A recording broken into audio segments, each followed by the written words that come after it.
আসসালামু আলাইকুম দর্শক, দেখা গেল আরেকটি গুরুত্বপূর্ণ ভিডিওতে। তো দর্শক, আজকে আলোচনা করব পাতলা পায়খানা বা ডায়রিয়ার সবচেয়ে ভালো ওষুধটি নিয়ে। ওষুধটির নাম হচ্ছে ইমোটিল, যা স্কয়ার কোম্পানির একটি জনপ্রিয় প্রোডাক্ট। তো দর্শক, আমরা প্রথমেই জেনে আসবো ইমোটিল ক্যাপসুল কি কি রোগের জন্য কার্যকরী। ইমোটিল মূলত তীব্র পাতলা পায়খানা বা ডায়রিয়া, উদরে ব্যথা, পেটে ব্যথা ও খিঁচুনি সহ ডায়রিয়া এবং দীর্ঘস্থায়ী ডায়রিয়া বা পাতলা পায়খানা এসব উপসর্গে এটি নির্দেশিত। তো দর্শক, আমরা এখন জানবো সেবনবিধি সম্পর্কে। তীব্র ডায়রিয়ার ক্ষেত্রে প্রাপ্তবয়স্কদের জন্য প্রাথমিক অবস্থায় 2টি ক্যাপসুল, এরপরে 1টি করে ক্যাপসুল প্রতিবার পাতলা পায়খানা হওয়ার পরে খেতে হবে।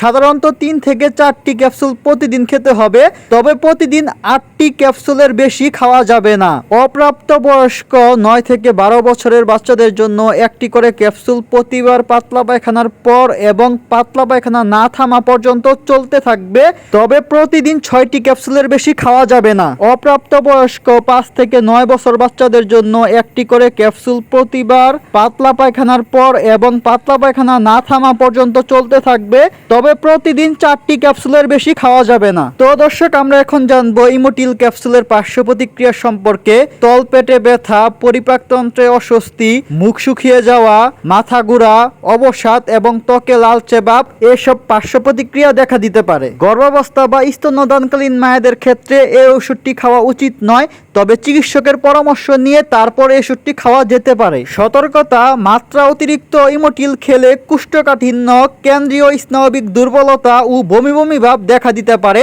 তাই অতিরিক্ত ইমোটিল খাওয়া যাবে না। অবশ্যই চিকিৎসকের পরামর্শ নিয়ে তারপর ওষুধটি খাবেন। তো দর্শক, আমরা এখন জানবো ইমোটিল ক্যাপসুলের দাম কত। ইমোটিল ক্যাপসুলের 1 পিসের দাম মাত্র 1 টাকা, আর 1 পাতার দাম মাত্র 10 টাকা। 1 পাতার মধ্যে 10টি ক্যাপসুল থাকে। তো দর্শক, আপনারা এই ইমোটিল ক্যাপসুলটি বাংলাদেশের বিভিন্ন ফার্মেসির দোকানে পেয়ে যাবেন। আর একটি গুরুত্বপূর্ণ বিষয়, অবশ্যই একমাত্র আল্লাহ তাআলার উপর ভরসা রেখে তারপর ওষুধটি সেবন করবেন। আশা করি ভালো ফলাফল পাবেন ইনশাআল্লাহ। তো দর্শক, ভিডিওটি এ পর্যন্তই ছিল। যারা নতুন আছেন তারা অবশ্যই চ্যানেলটি সাবস্ক্রাইব করে সঙ্গেই থাকবেন। যেহেতু আমাদের চ্যানেলটি নতুন, তাই সবাই সাপোর্ট করবেন। সবাইকে অসংখ্য ধন্যবাদ। আসসালামু আলাইকুম।